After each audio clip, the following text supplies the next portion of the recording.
have to be on your game. You have to be 100% prepared when that call comes in. It's a call to care. Because it could be the difference between someone surviving a condition or somebody not. And with every whirl of this helicopter's blade, time is critical. Your direct role in saving a patient's life. And it could be a newborn baby, or it could be a child, a teenager. Everything that we see is the sickest of the sick.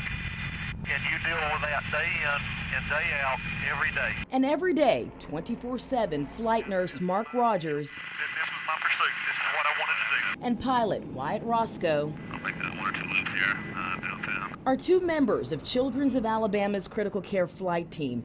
And from above, they see it all. When you stand at the bedside with a parent whose child is dying, and their only hope is to grab them and try to get back to Birmingham for, a last-ditch, emergency procedure or something.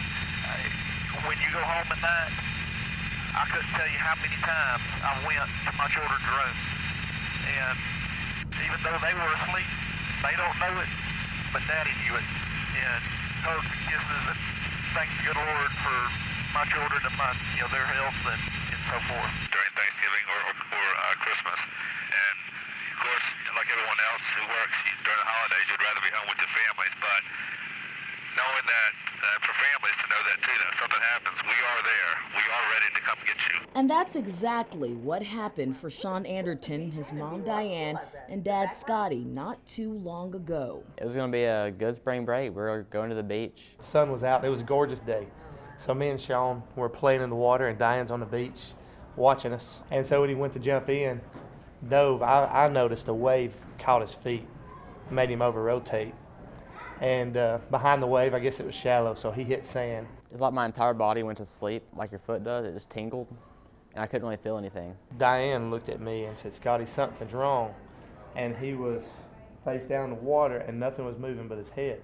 A broken neck, Sean was taken to Florida's Bay Medical in Panama City, and then he heard the sounds of Children's helicopter. They came and got me out of Bay Medical, put me on a stretcher.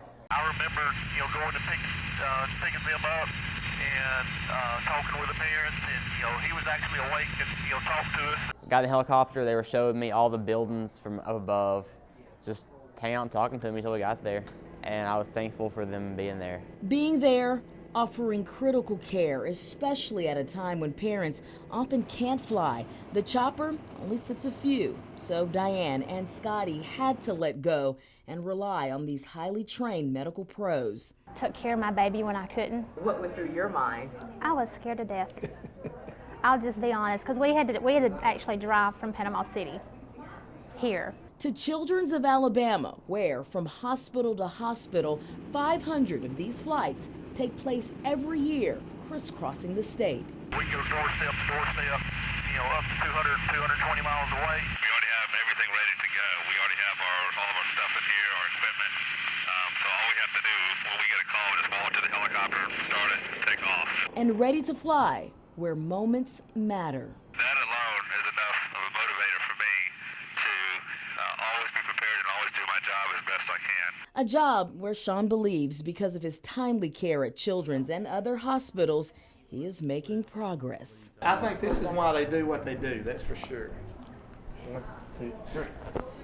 Thank you to the guys in the helicopter that took care of my baby. So the next time you hear, even on a holiday, know that there's a team of 15 where Mark Rogers I'm taking care of kids. and Wyatt Roscoe are on a critical care mission to save children's lives, one flight at a time.